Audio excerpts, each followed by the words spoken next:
Good morning. Dinibulisa nonke bantu bakuthi this morning. My name is Masonwabe Fuma, and I'll be facilitating this morning's session as we're talking agricultural opportunities for young people in South Africa. Of course, I am not alone. I am joined by my esteemed panelists who are quite knowledgeable in the space of agriculture, and they'll be talking to us about various topics within the agricultural space. The first speaker that I am joined by is Nkosana Mtambo from Tambo Boerdery. He'll be talking to us about the various agricultural fields, what is needed to start, and also highlight some of the untapped opportunities within the space. I am also joined by Sizo Chabalala, who's the Chief Executive and founder of Tea Farming. Sizo will be talking to us about agricultural benefits for the owner and society, and also share tips with us on how to achieve longevity in the space of agriculture, as I believe most of us are aware that a lot of startups in South Africa don't last longer than 999 days or longer than 3 years. My third speaker is Londi Wenxumalo, who's a poultry and sugarcane farmer, and she'll be unpacking sugarcane farming process with us. I'll also be talking to Samuel Zulu from Rise Ndabezitha Supply and Projects, who will be talking to us about the challenges and solutions, access to markets. My fifth speaker is Mukotu Tlakwane, who's a business advisory officer at the NYDA branch, Tshwane branch, and he'll be talking to us about how you access, how the NYDA assists young people in the space of agriculture. And my last speaker, of course, is Uzinhle James from Smedja's Fresh Harvest, who will be talking to us about her journey with the NYDA. From there, we will then take questions from you, the audience, and then we will take parting shots from our speakers. So yeah, folks, it's a packed lineup of speakers, and I hope you are excited as I am to be hearing from our thought panelists and speakers this morning. So let me hand over to Mr. Nkosana Mtambo from Tambo Boerdery, who's our first speaker of the day. Over to you, Mr. Mtambo. Thank you very much, Masonwabe. Thank you very much to my panelists, and still want to say Happy Youth Month to the young people out there who are trying to make a living out of agriculture.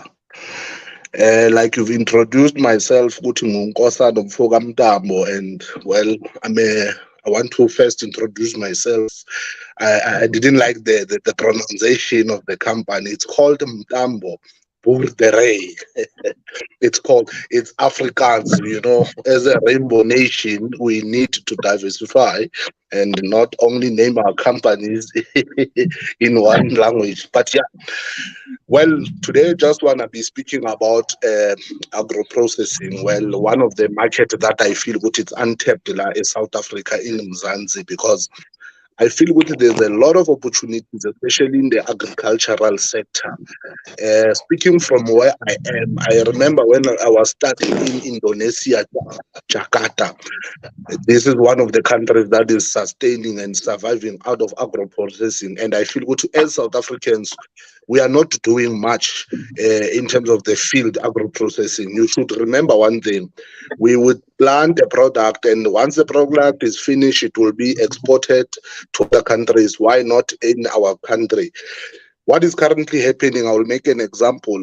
Myself, I'm planting maize, yellow maize and white maize. So I was saying to myself, if I can have this to own the whole value chain, you know, maybe from manufacturing the seed into planting crop, from planting the crop to becoming a maize meal, then from my farms to the shelves in South Africa. So I feel the market space here, agro-processing is not well equipped and utilized like South Africa. We still need people to be shown that we can process a lot. You to understand, I'm based in the Free State. In the Free State, the bread basket of South Africa, where we produce most of the food in South Africa. But when you produce a produce in Free State, let me make an example. If you to produce a potato from where I am, when that potato is ready to be harvested, it's taken by truck to Johannesburg City Depot at the market. Then from the market, it gets packaged. After being packaged, it comes back to my town in the Free State to become sold. So we understand that if we can have open up the markets of value chaining, value chaining means once a product you form it, you at least sell a finished product. Because as young farmers and as people who are the first generation, we are suffering from what we call the red tape. The middleman is affecting us a lot in a form of when you have a good product, but because you don't have the right facilities and you don't have the right storage, you end up selling for a very low price. I can make an example currently. People who are surviving currently very well is people who are owning their own silo cans, mostly the big farmers. We as farmers who are still upcoming, semi-commercial, we have a problem of having the relevant infrastructure and equipment that makes us suffer and not explore the process of agro-processing, because you sell at a desperate price because you are a up young coming farmer, first generation. It's not an easy journey. So I feel good if we can explore more into agro-processing and having more infrastructure, that will make our lives more easier. I can attest you get farmers who don't have a simple freezer to store their vegetables because they don't have the resources. But if they had, they could even take that spinach, process it, can it. You can do a lot of things. But with the current situation that we are facing in Mzansi, it becomes tough for us. But we are also encouraging them to start small. In agriculture, you don't have to start big. You have to first master the system. Once you can master the system, then that's when you can grow and explore more. But what we are saying with what you have currently, farmers, start little. Understand the system, understand the dynamics, because we are dealing with nature here. In farming, there's no you know it all. You always learn every day. I would speak of myself. I learn every day. I tell myself I learn every day. And also, the importance, once you are in the farming sector, you must also understand the importance of diversification. There's a say that you must never keep your eggs in one basket, because if you lose that basket, you are gone. We are gone. So I want to encourage most upcoming farmers, and I hate calling them emerging farmers because I don't know that word means emerging until when, but I want to encourage them that they should start small at the level scale. They mustn't have a lot of pressure of saying that they want to go big. They must first understand the smallest scale. They must understand the system. Secondly, farming is like a skin product. Remember, all of us has a certain skin product that takes good care of our skin. So sometimes a formula will not work on a formula of my other colleagues. So you must try and adapt and understand your formula in farming. That's the most fundamental, important key things that you should understand. But I still feel that we haven't tapped enough in terms of agro-processing. There's a potential. I saw other young people there. They are processing sweet potatoes and making Simba chips out of them. So I felt good. There are such people that needs to be assisted in form of commercializing them, because they are bringing something that is not in the market. It's very rare where you find Simba chips made out of sweet potato. So we are saying that let the industry expand, cut the red tape. The middleman is killing us, guys. We produce the best products, but because cash is king, we don't have the resources. We end up selling at a desperate price. But I'm just saying to all of my panelists, they must also remember that farming is a profession of hope. Ngiyabonga. Thank you very much. Thank you very much, Nkosana, my brother, and apologies for pronouncing your company wrong. Before I hand over to Sizo, given the various challenges within the agricultural space, talk to me quickly about how we interest and ignite, or how we interest and entice young people to join the agricultural space. as you are aware that most young people prefer wearing suits and having a corner office in Sandton. How do we get young people to work the ground, to be involved in the agricultural space? Look, the biggest reality now, I'm going to say to all of us who are watching this live, we all had breakfast or we are all going to have breakfast. Let it sink in your head that where does that food come from? Remember, you can be an IT, remember, you can be a lawyer, but at the end of the day, you need Nkosana Mtambo 3 times in a day. It's not like any other career. So I want to encourage young people that young people, stop wasting your time. In the next 20, 30 years, we're going to be having a shortage of food. It's because of you neglecting, saying farming is for the uneducated and farming is just for old people. But the reality must sink in that you might need a doctor twice in a year, but you need a farmer 3 times in a day. Let that sink when you are alone. So all I'm saying is that also within our government, bring back agriculture at a primary level where kids are being taught to farm on a backyard scale. They don't need farms. You just start small. It can't be correct that there's no agriculture as a subject at the primary level or secondary level. Only in tertiary level you want to teach someone about agriculture. It's a problem. You go to China now, a child at the age of 8 years is a IT specialist, can fix a phone. You understand? They are cooking them at a young age. But Tina, the biggest mistake you are doing is starting at a late age. But I just want to encourage people that let us tap in the industry. It is possible. It's not about getting dirty. Sometimes you can just be an agro-processor. You can also be a vet. There's always a lot of opportunity to explore, my brother. But the saddest part is that, you know, that agriculture has been sidelined and called an uneducated career, what. But we are saying to them, we will revive it, and we hopefully more young people will join in. I thank you. Thanks for that, my brother. Sizo, let me bring you into the conversation. Talk to us about the benefits of agriculture for the owner and society, but also how do we achieve longevity in the space of agriculture?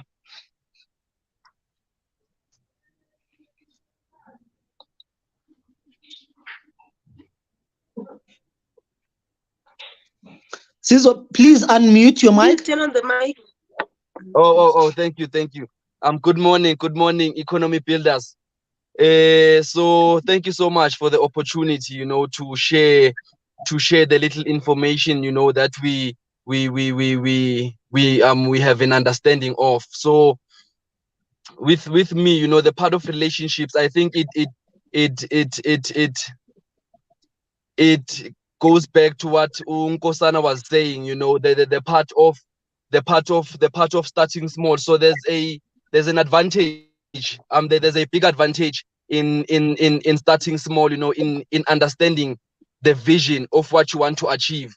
So the moment you have a vision of what you achieve, you know, and then you start small. So in that way you build a system, or you build processes, and you build relationships as you grow, because now the part of being a business person or being a farmer in a community, it means you produce food that gets eaten by the community. So it is very, very important for one to to start small, because sometimes, you know, as upcoming farmers, you know, upcoming entrepreneurs, we have this big goal in our heads, and then we are unable to translate it into action because it seems so big. Which is the reason you find a lot of young people, you know, complaining about not being able to access opportunities. But now, you know, the challenge of not being able to access opportunities lies in the fact that, you know, one does not understand the goal that they want to achieve. They only see the big goal, but they can't break it down, you know, to the simplest form. Because now, when you're able to break it down to the simplest form, then you are able to use the opportunities or the little that you are exposed to, you know, where you are, of which now the part of starting small gives you an advantage of learning the product. Because now the thing about business, or the thing about farming, it's when you start, it's not about profit.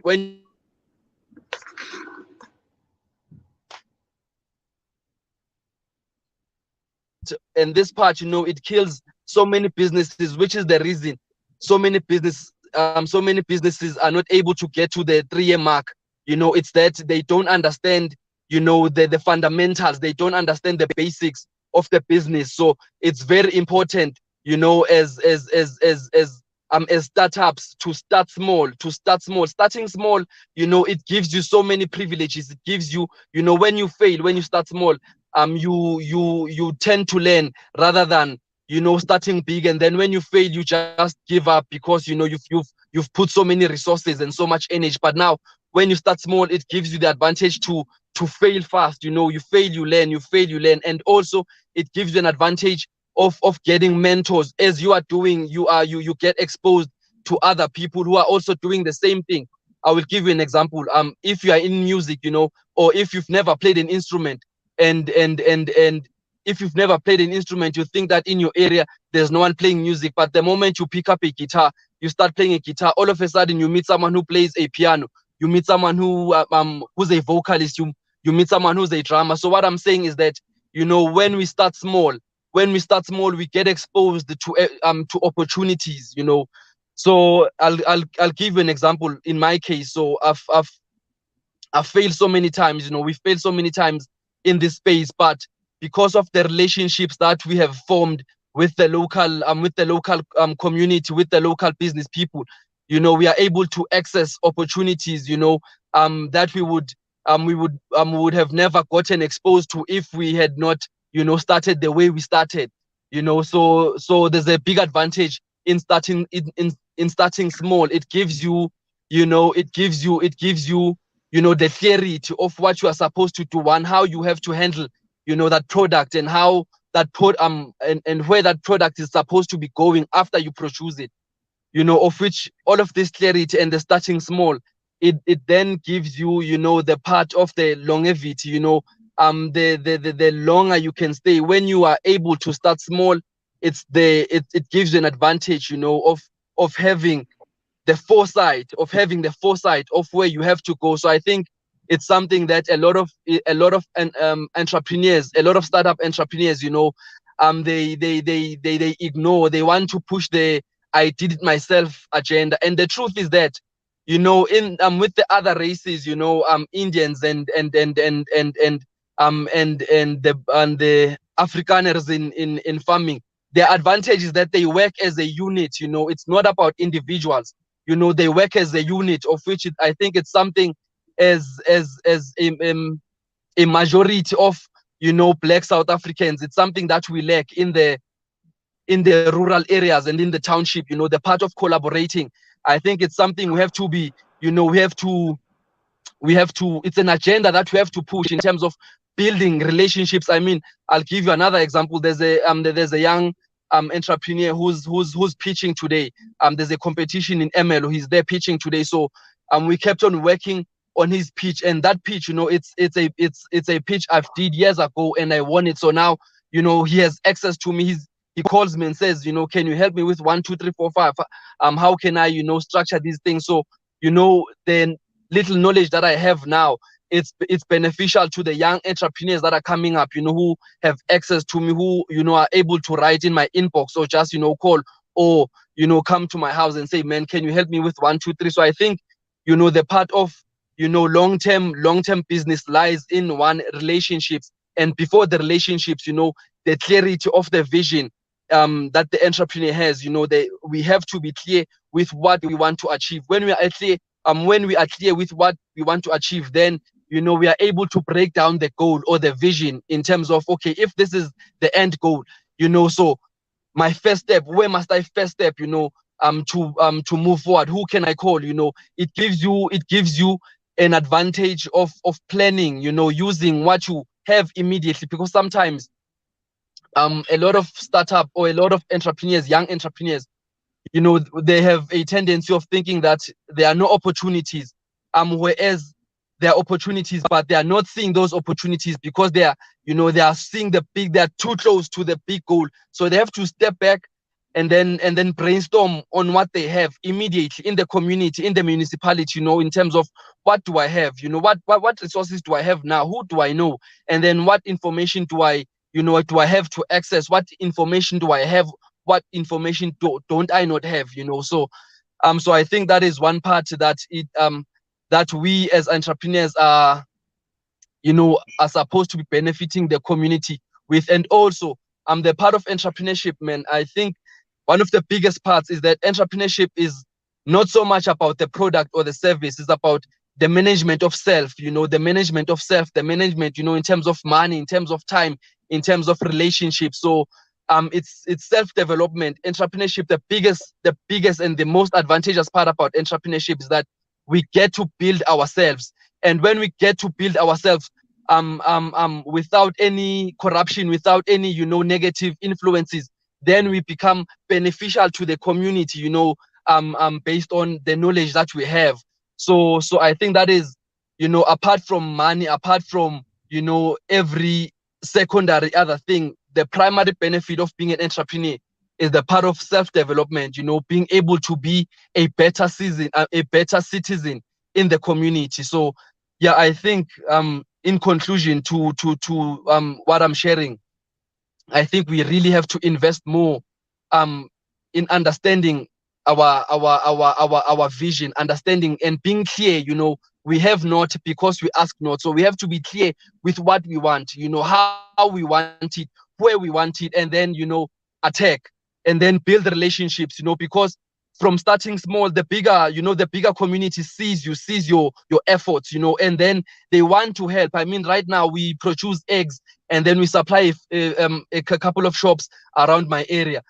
So the biggest thing is that our stock is always unavailable. They're finishing it so quick, and that is because the community sees what we are doing and how we started. So now it's a story in the community, and it's not just about CISO having a business and having profit. It means our community having a business that is producing food for people that eat on a consistent basis, and then growing that business into becoming employment for the greater community, and also benefiting other smaller businesses that are coming up, because these efforts have to be collaborative and we have to win as a unit. I think that is it's where the longevity comes in. We have to win as a unit, because success is a team sport.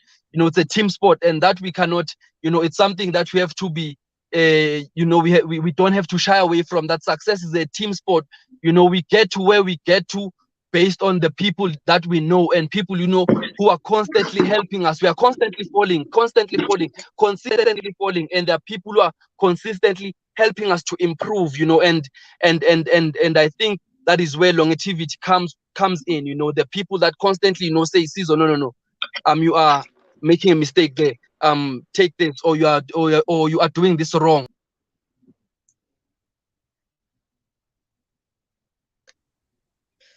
I think we've lost Caesar there, but for now let me just take it over to Slondiwe. Slondiwe, are you on the line? Yes. Hi everyone. Are you able to hear me? Yes, we can hear you. I understand you are a poultry and sugarcane farmer. Unpack for us, please, the sugarcane farming process. All right. Thank you so much, Mr. Fuma. Unfortunately, I had a flight to board, so I literally have 3 minutes to try unpack everything. But my previous speakers did speak very well, and I'm sure this will be a informative and a fruitful session. So Slondiwe Ngumalo is girl from Mapumulo, north of KZN. Our farm is based in the Mandeni area, still north of KZN. We have 50 hectares of sugarcane, and now with diversifying, we just finished we started production of 10,000 layers. So with sugarcane farming, it's quite reasonable and such a simple method of farming. If there's one forgiving crop, sugarcane is one forgiving crop. So literally anybody and everybody can start. I mean, a good space or amount of space to start in would definitely be 5 hectares or above. Because as sugarcane, with the more sugarcane you're harvesting, the better it is for you as the farmer. With sugarcane, it's a 12-month crop, meaning from inception into harvesting, that is 12 months of you plowing, putting fertilizer in it, making sure there's herbicide control in all those experts. If I'm just an ordinary person and I'm interested in sugarcane farming, what could I do? You can go to your nearest mill. So when I mean mill, where they actually crush the sugarcane, because the basis of sugarcane, it's a grass type that produces a high yield, or a plant that produces a lot of sugar. So that plant, once you finish the 12 months, 12 months of the planting and harvesting, you send it to the mill. The mill is able to crush the sugar and produce actual sugar, whether it's syrups, molasses, but there is a vast of products you are able to achieve. To date, because of technology and other means of AI, they are able to take the fibers of the sugarcane and actually produce bagasse. What is bagasse? Bagasse is a biodegradable oil that is used to substitute in electricity or energy. So the guys in most mills are able to use the bagasse into burn it and use it as energy to able to work the plant. So as a young person, you have your 5 hectares or more, you're interested in planting sugarcane, you're going to your mill, all you need is probably your ID and your banking details. It will be better if your company is registered.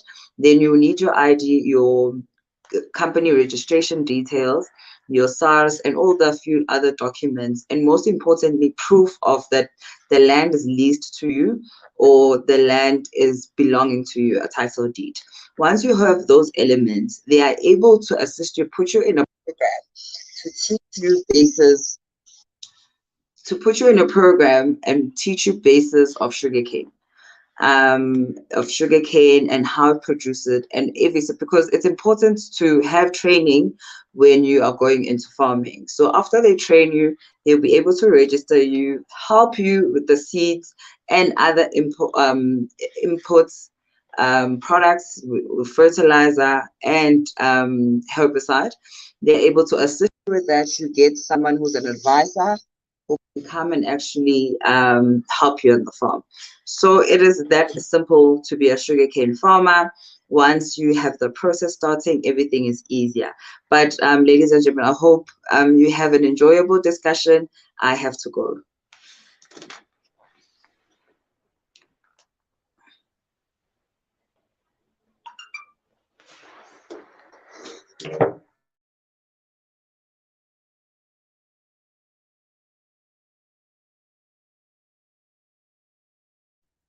Your mic is off, sir. Oh, my apologies about that. Slondi, I was saying safe travels, my sister. And Samuel, let me bring you into the conversation, my brother. So you from Rise Ndabezitha Supply and Projects. So given what we've heard here this morning, what are some of the challenges in terms of accessing the market? But in your view, how do we think we can solve that problem? Good morning, everyone. I'm Samuel from Rise Ndabezitha Supply and Project.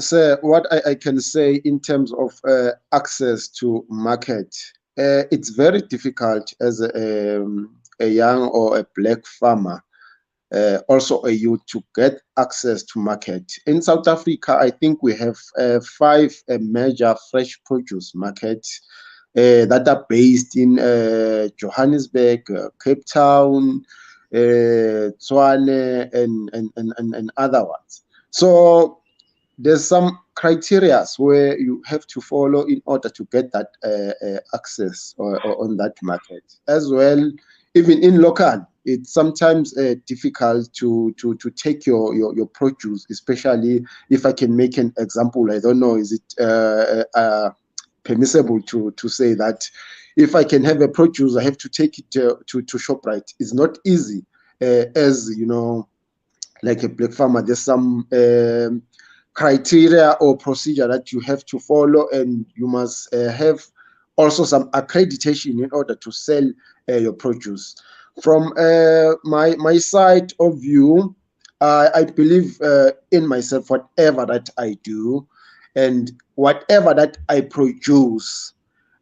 One of my guys here, he said we start small, which means whatever that we do, the market, we create the market from ourselves.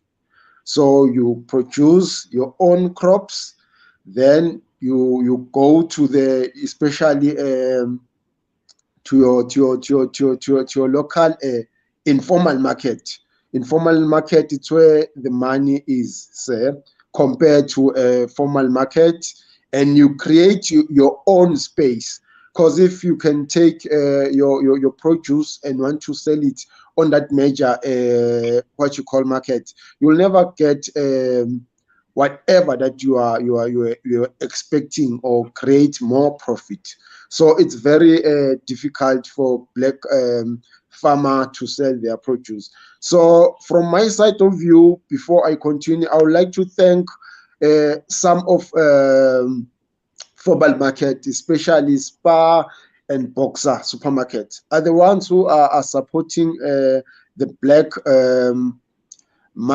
farmers to take their produce. There's no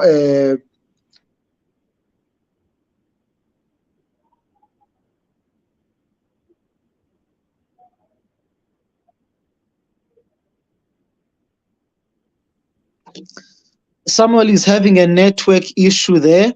So let me just take it through to Mukotu from NYDA. He's the Business Advisory Officer. My brother, talk to me about how you assist young people in the space of agriculture. Morning, my brother. How are you? Thank you Good, my brother. For this platform. Look, the topic that you're talking about right now is very sensitive. I mean, you know, as a farmer, especially when you are a young person starting, you need some guidance, of course.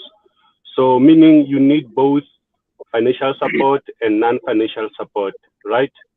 So, I'm not gonna dwell much in what happened to NYDA, but then what we are currently doing, we are more on skills development, right? So with the little funds that we have, basically we operate as a primary phase of your DFIs, your developmental funding institutions, whereby like we prepare you. I heard the speakers that came before, they were actually talking about how hard it is to, you know, execute and get your product into the market and stuff. So we try to cut that bridge, or maybe to mitigate that bridge or that risk of business not being able to, you know, get to the market.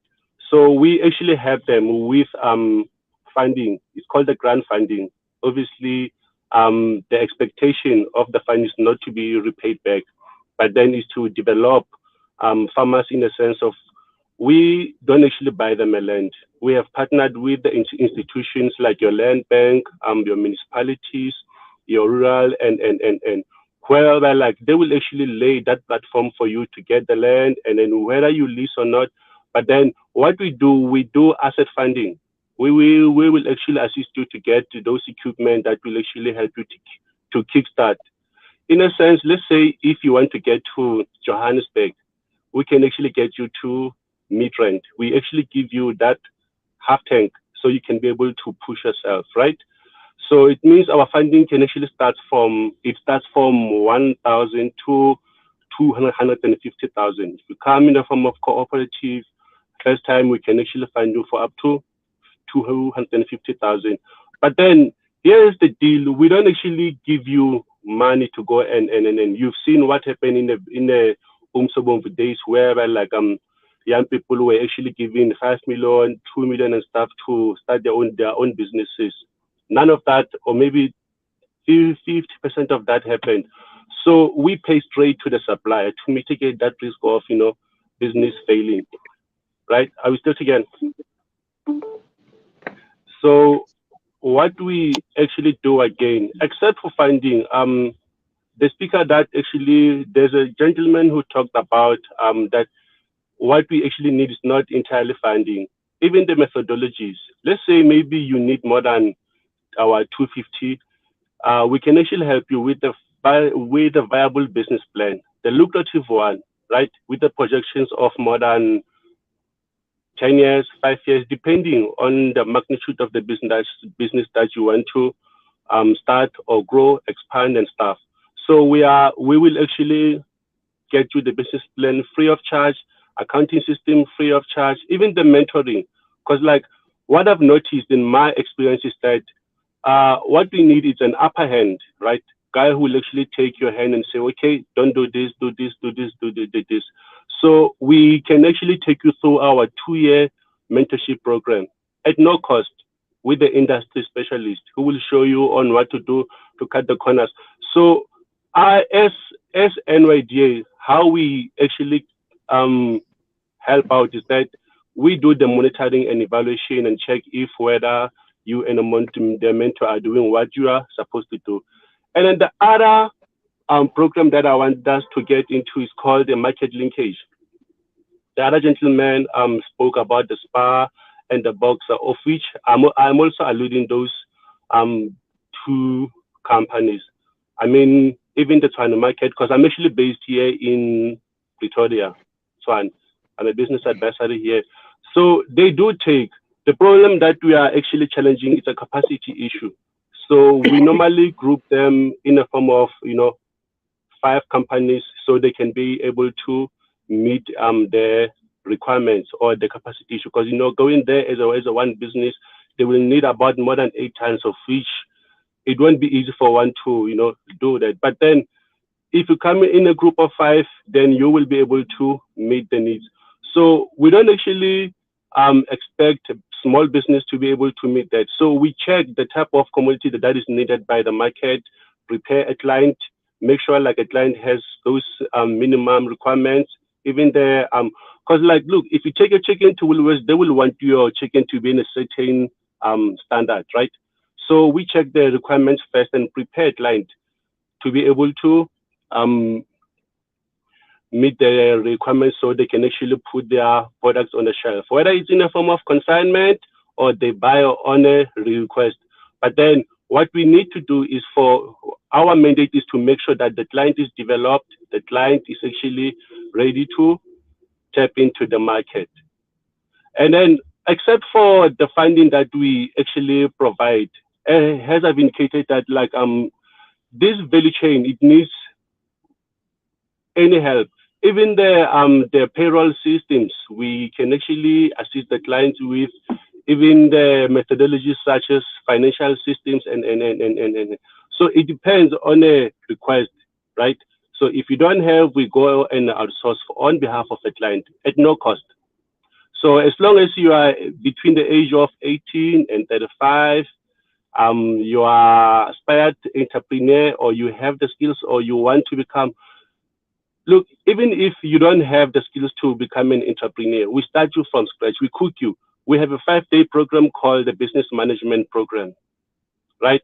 At no cost, you attend, and then after that, we actually grant you a certificate of attendance. But then during the 5-day program, that's where we actually tap into these pillars of business management concept to say, this is what things, this is how you market, this is how you do the selling, this is how you do the costing, the patience in entrepreneurship. When you talk farming, you talk a very industry that needs one to be very, very, very, very patient. Because like, look, obviously you are an entrepreneur, you want things to start moving, but then we have those industries that can actually, bring money fast. But then with the agripreneur, it's actually different. So we teach you on how to, patience, how to mitigate the risk, how to market your business, how to check the soil erosion, how to, there's this last week we actually prepared a client who was exporting the soya beans to the Arab countries. I won't mention the name, but then he actually started 4 years back to do the preparation and that. I mean, someone will say like, yo, 4 years is. But then look at what's happening now. He's actually paying and bringing because like they actually needed about 14 tons. I mean, that was more of a milestone that we have actually, myself, have actually helped my client with. So having said that, I'm actually encouraging every young person. You know, I'm not saying if you are not between the age of 30, if you are more than 35, we are unable to help you. Yes, with the grant part, we won't be able to help, but then it depends. We have sisterly brothers that we are actually working with. The likes of your CEDA, we have actually signed the MOU with them. We are in partnership. If you are in Gauteng, we are actually working very close with the Gauteng Enterprise Propeller, right? So, you know, like we work almost similar the same, but then if you are actually beyond the age that we are able to channel you to such institution. So, in fact, our doors are actually welcome to everyone, depending on what you are actually there for. If you are there for mentorship, I mean, it comes at no cost. We can actually hook you up with the mentor. My time is very short, so I don't want to actually, you know, exhaust all the time. Thanks for that, my brother. Just 2 questions from my side. Yes, sir. What's your turnaround time? If someone reaches out to you today, what's your turnaround time? And yeah, let's take that question first. Okay, thank you for that question. You know, I get that a lot. Hence, I was actually emphasizing on the patience part. As a policy, it shouldn't take more than, I would say 14 working days, right, to be safe. But then, due to the influx of the applications that we normally receive, we are unable to meet that need. So, to be fair for everyone, we use what you call your first in, first out. Those who came first, Okay. we attend to them, and then so that like we actually try to shorten the list of complaints and stuff. So, but then it will never take more than 3 weeks before we respond to you. Okay. Before, first in, first out. It's an accounting principle. So how do people get hold of you?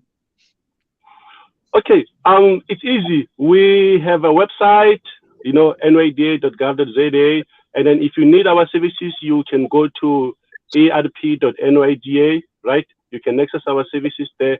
We also have physical offices. Here in Tshwane, we have one here in town, Kona, Thabo Suhube, and Pretoria Street, Midstart Building.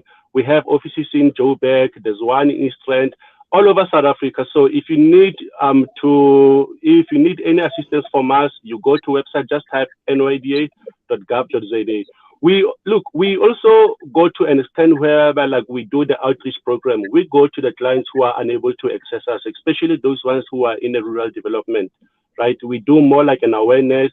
We leave them with I personally leave them with my cell number, okay, the other number, but then I leave them with the number where like one will be able to contact me directly. So, but then, you know, we are now in the fourth industrial, so everything's now online, so you are able to access us there. Okay. Zinhle, let me come over to you, my sister. Talk to us about your journey with the agency, the NYDA. At which stage did you approach the agency, and how did they assist you, and to which stage are you at with your farming right now? Greetings, everyone. Can you hear me? Yes, we can hear Hello. Okay, so basically I started my piggery project back in 2020. So in 2021, I registered the business under CIPC. So in 2021, I was browsing through my phone in Moya app. Under jobs and career, I bumped into NYDA. So I got in there, registered on the ERP portal. It was then in June 2021. So you register all your details, and I quite did a mistake under the nearest branch. I thought the nearest branch for Stexprite was East London, not aware that Chris Honey is Queenstown. So I got a call from the guy from East London on it was around September, asking where am I staying, and what am I currently doing on my project. So I told him that I'm in Stexprite. So what he did, he said I must fix that so that I could be attended under Chris Honey. So I tried to fix that, and it was fixed. So I got back to him. I called him, told him that I have fixed that. So in September, I started with the registration for the grant.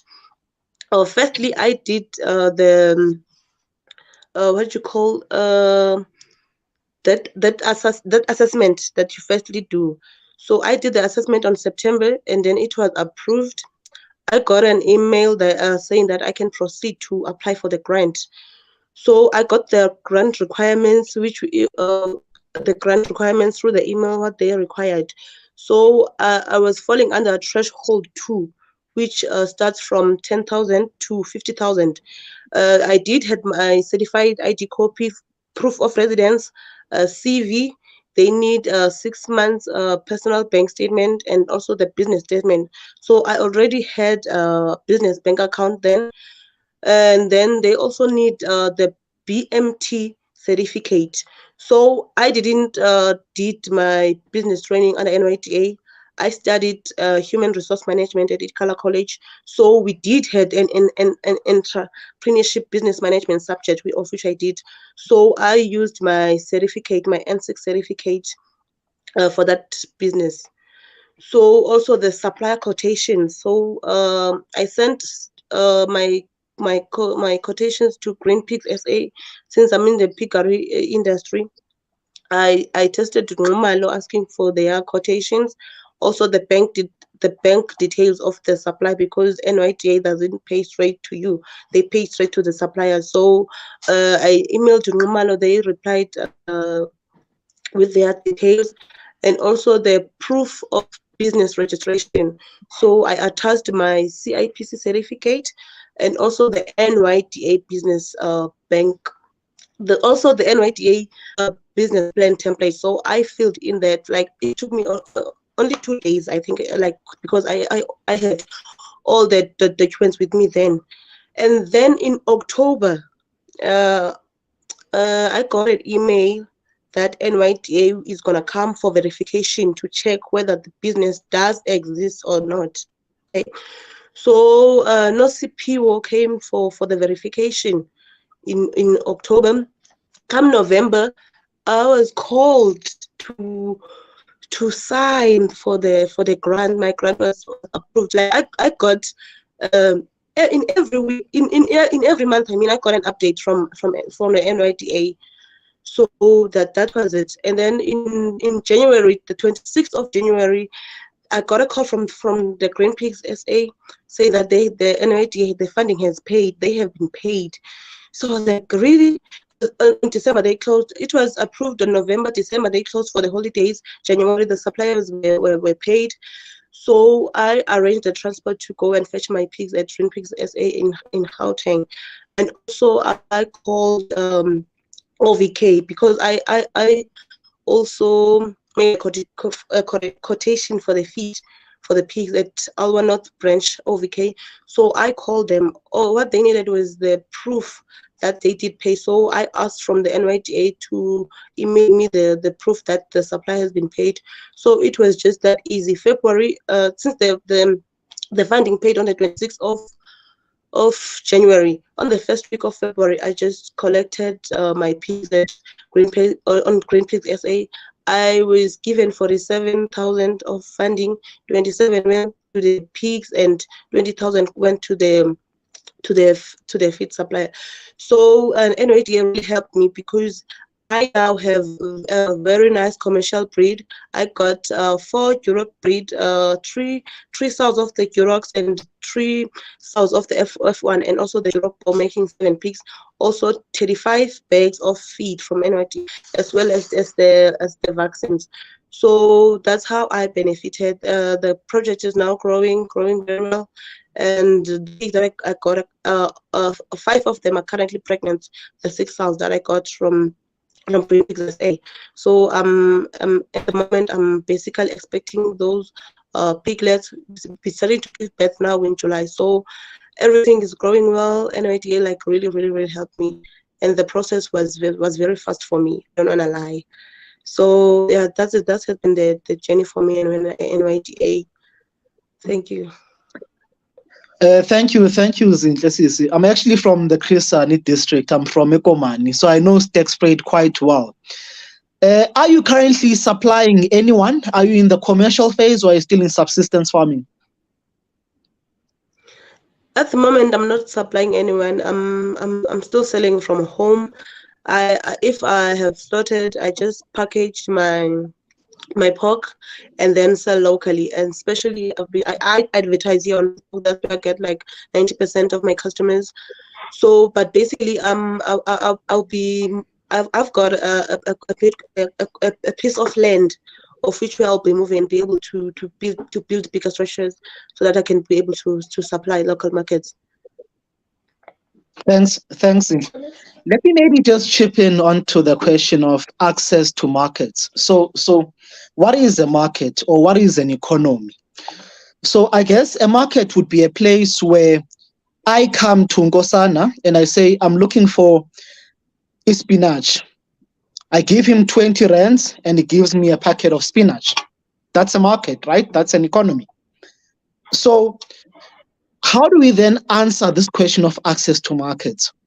I think one of the things that we could do, because as Black people, previously disadvantaged people, what do we have? We've got government, right? And as we have government, we understand that every month, more than 18 million rands is dispersed on social grants. So every month, social development will issue a grant is 18 million. So how about then we say, if Uzinhle goes and collects a grant year 500 every month from social development, we take 200 rands from that 500 and we make it a cashless component. So we make it a voucher. And we say to Uzinhle, you spend this 200 rand voucher on local farmers within the town you are coming from, Stack Spread, or even within the district, Chris Hani district. Because this idea of we're going to wait for Pick n Pay or Boxer or Checkers to give us shelf space, it might be a problem. You might wait forever. But if we are able to use the resources that we have, Department of Agriculture, Department of Social Development, we lobby them into some of our own ideas. We say to them, let's use the grants that we have. On the day when we go and collect the grant, we also make it a market day so that Nkosana comes with all his produce on that day. As I collect my grant of 500 rands, get 300, that is cash, and get 200, which is a voucher. And I take that 200 rand, I spend it to Nkosana. He then takes that voucher and goes and claims it back at Department of Social Development. I think, in my view, that's one of the ways that we could win this challenge of access to markets. But I mean, I'm not seeing any questions coming in from the viewers on our social media. So let me take parting shots from Mukotu, from Zinhle, from Nkosana, and from Samuel before we then end the session. So Mukotu, over to you, my brother.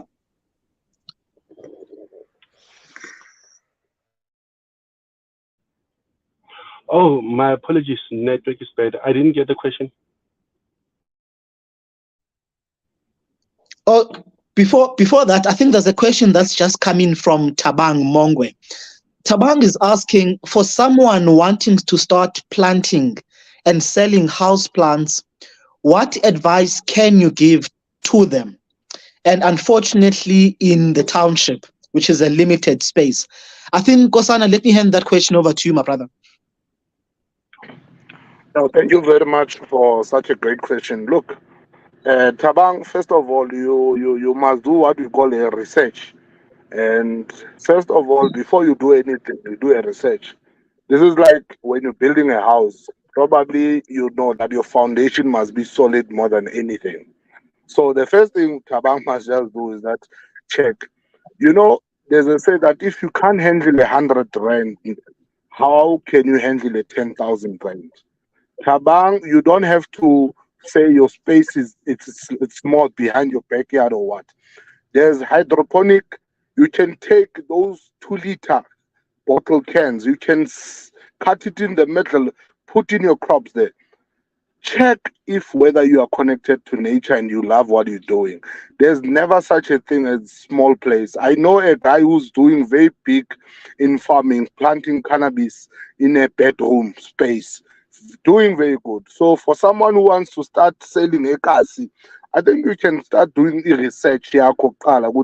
Where are they buying from? Are you not going to be a competitor? Can you beat the price, as someone who's starting? But I would advise do thorough research before starting to do anything. Thank you.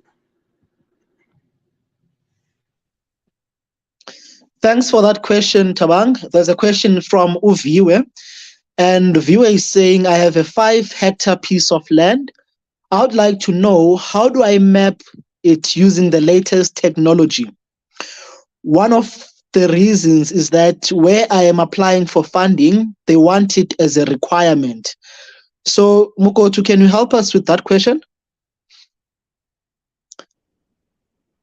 Okay. Can you hear me? Yes, we can hear you. Let me get it. So the question is more on they need to see the land before they can actually help out with the funding. Am I right? Yeah, they want to know, how do they map the land using the latest technology? Okay, as I've indicated, before you can actually, we have this thing of thinking that funding comes before everything. My brother just said something very mouthful to say one needs to make a thorough research, right, on how to go about it. Actually saves time, stress. And to answer your question, first of all, one needs to make the primary research about the whole industry to say, like, okay, before I can actually think of utilizing the technology and because that's more of enhancing what is actually already there, right? But then the municipality guys, they do assist with that regard, right? So my answer would say research before you can actually think of utilizing the land first. So, and the other thing that I've touched on, it's more on the mentorship. With the previous question to say, how do you? We normally say before you can actually think of starting that business. Normally, most of the guys that we have actually assisted before is one of those guys who have actually worked in that industry. Some of them, they are actually tired of making money for the third or the second party. Now they want to have the whole thing for themselves.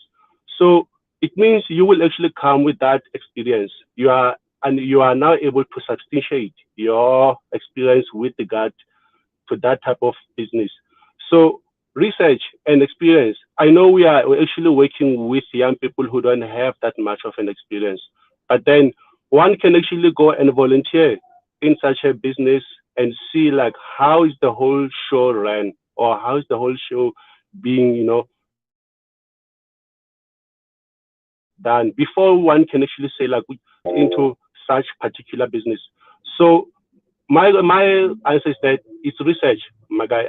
Primary research. You make research so that, like, even when you come and sit with Mkhotu and say, like, Mkhotu, I'm at this level, so I need you to, elevate a bit.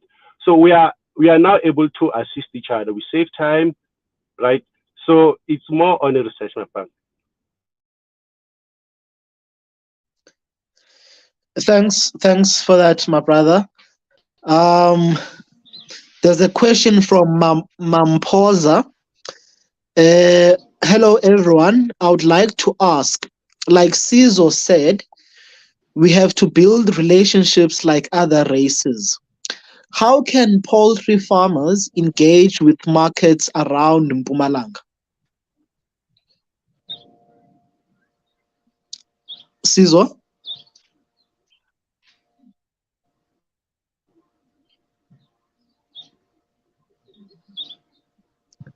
Cizo, can you hear me?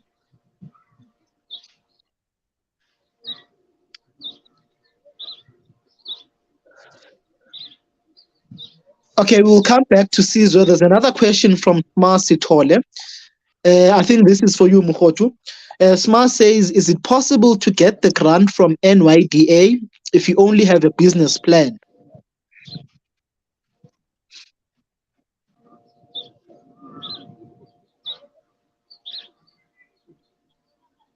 Can you unmute? We can't hear you.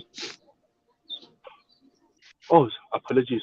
Yes, I mean, having a business plan is actually one of the powerful tools that one needs to have before, you can think. I mean, business plan comes with the research. Remember, at first, I did in the hammer on the research part. But then it cannot only be a business plan. It needs to be substantiated by what my farmer lady indicated there, which is called the business management certificate or entrepreneurship certificate, right? Because like having a business plan is what you have in the mind, but then we need to see that you have actually undergone all the 6 pillars: costing, marketing, pricing, the whole entire value chain of the business. So business plan can come after you have actually done the business management training. So you need to have a business management training foundation first before we can actually help with the business plan. And one more other thing that I want to indicate is that as NYDA, we don't really need you to have a business plan. We have our own business plan template that you have to fill it up and apply for our funds. The business plan is when we actually refer you to our sisterly funding institutions. Let's say the likes of your IDC, your NEF, your CIFA, who will actually need the business plans to substantiate your loan amount. With us, it's a grant funding. We have our own business plan template, which is very, very, very friendly to go through. Thanks. I hope I've answered you. Yeah, thank you. Thank you, Zinhle. There's a question from you. They want to know, how many pigs does Zinhle have right now? At the moment, I'm having 9 pigs, of which is 3 boars, a Duroc boar, and two landrace boars, and 3 Duroc glits, and also 3 large white glits. So it's 9 in total. 5 are currently pregnant. So I'll be having piglets from July. Okay, thanks for that, my sister. I think we're running out of time, but just to take one question for you, Mukhotu, which is, can we receive the NYDA training online?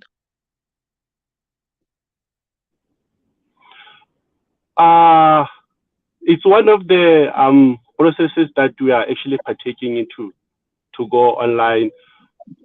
But then we are in partnership with University of Pretoria, who's actually doing that for us. We are also in partnership with other organizations who actually does that for us. So I think as long as but then I'm hoping that in a short run we will be able to go live. Okay, thanks for that. Sizo, I see you online. One last question for you, my brother.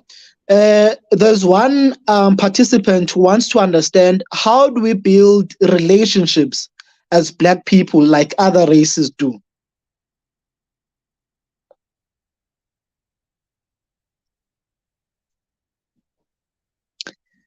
Can you hear me, Sizo?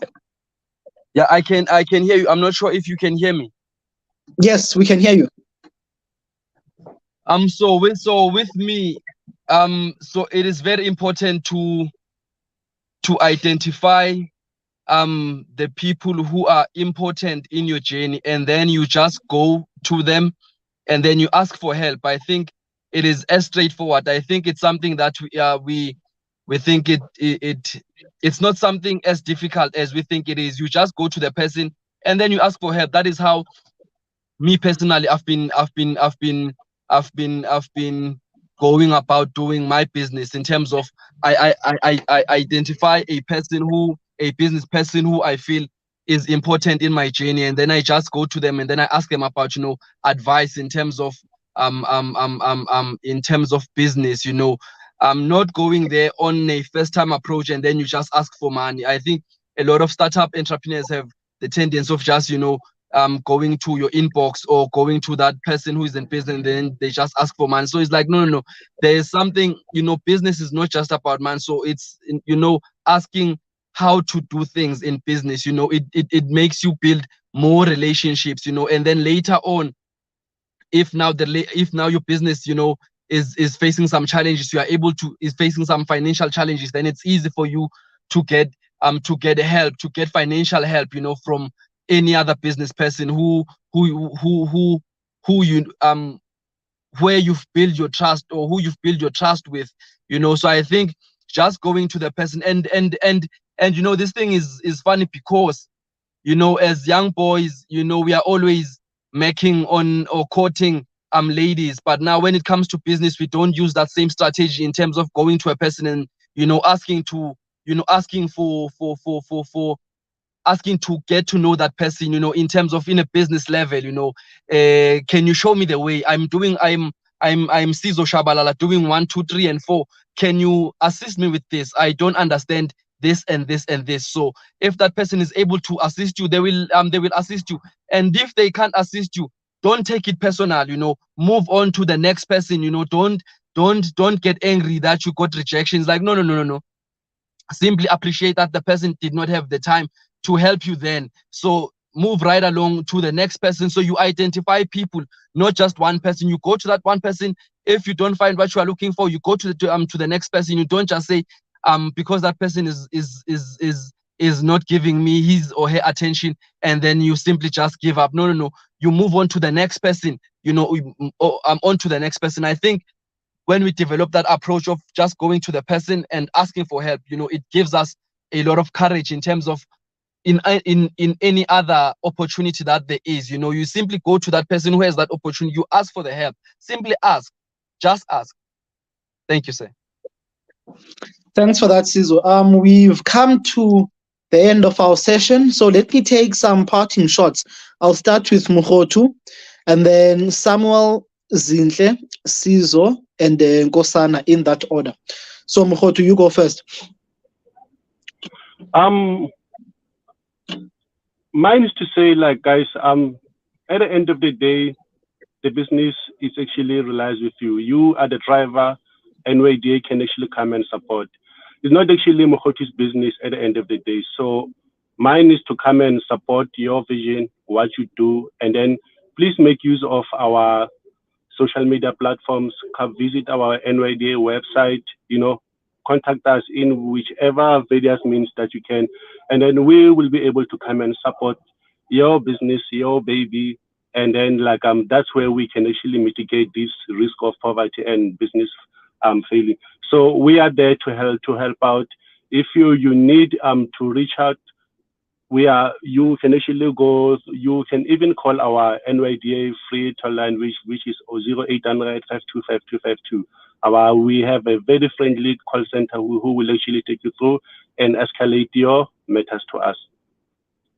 Thank you. Thanks for that, my brother. Samuel, over to you.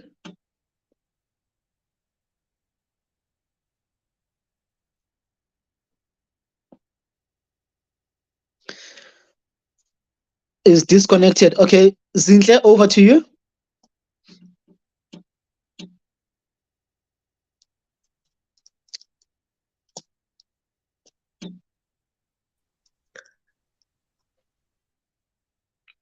Zinhle? Oh, I didn't open the mic. Is there any question that I should get into? We're asking for closing remarks. We've come to the end of our session. Oh, okay. I'd like to advise any startups farmers to make sure that they always get their paperwork in order to apply for the funding, because I've been getting a lot of questions on my inbox, like people want to apply for the funding, but they some of them have not attended the business training program. So just register on your ERP portal so that you can hear when there'll be training. For those who are in Stexprate, I've heard that there's gonna be a training in July, so make sure that you register, or you just inbox me if you're in Stexprate, because there's a training that might be in July for those in Stexprate, Buckley East, and also Lady Grey. So if there are more people in Lady Grey, the training will be in Lady Grey. If there are more people in Stexprate, the training will be in Stexprate. And if there are more people in Buckley East, the training gonna be in Buckley East. So just try to inbox me if you're gonna have interest for the business management training, so that you can be able to apply for funding. And also register your business with CIPC. I do help with business registration as well. So if you want to register your business, you can also test me. I'll help you with business training as well. So those who have interest in piggery, I'm always here to reply to your messages, even though I can't get to your inbox at the same time. But trust me, when I have time, when I am free, I try by all means to get back to you guys. I'm not ignoring you, my inbox. And if you want to ask about piggery, just go straight to the point. So I can't reply all those highs. Hi. And even when I reply, that hi, you ask how are you, just go straight to the point so that we can talk. There's my WhatsApp number on my profile. You can text me on WhatsApp. I will reply very, very fast. Even now I'm still answering some of the messages. So thank you. Please be patient with me on the inbox and go straight to the point. Thank you. Thanks for that, Cynthia. Sizwe?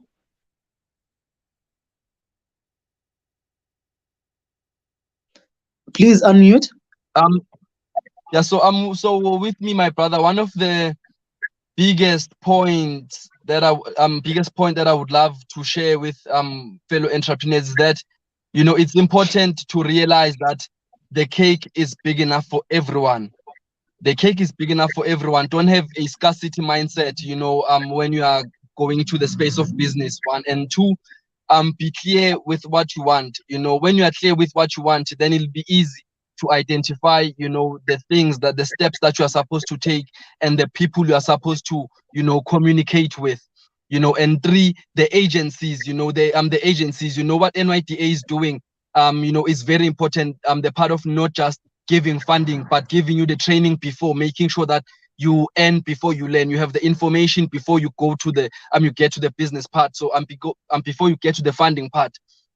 So I think it's very important, to realize that South Africa is in a space right now where entrepreneurship and farming, or entrepreneurship as a whole, is at a high demand. Our economy is going into dangerous economic value. So we have to be cognizant in terms of what the economy needs and how we position ourselves. The ideas that we come with are supposed to benefit the immediate surrounding, and if they benefit the immediate surrounding, then it becomes easier to scale it or to grow it or to last even longer, because you have a need in the market and you have the skills to manage that need.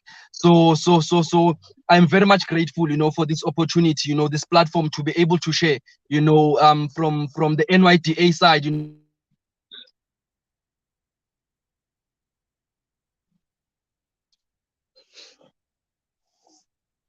Okay, I think we lost Sizwe there. Okay, folks, we've come to the end of our session. I think sometimes one of the biggest things that we lack is information. So the moment we get info,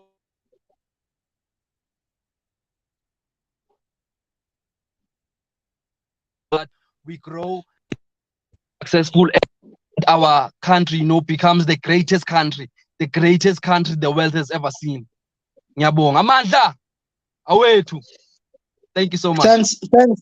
Thank you so much, Sizwe. We've come to the end of our session, guys. Thank you so much for taking time out to come and share some insights and deep nuggets with us and the audience. Thank you so much, guys. And to the audience, thank you so much. We really appreciate you taking time out to come and listen to us. We really appreciate it. So stay tuned to the NYDA page. social media pages for when we're going to have the next webinar and the topics that will be covered in the next webinar. Thank you so much, guys, and that's it for today. Thank you.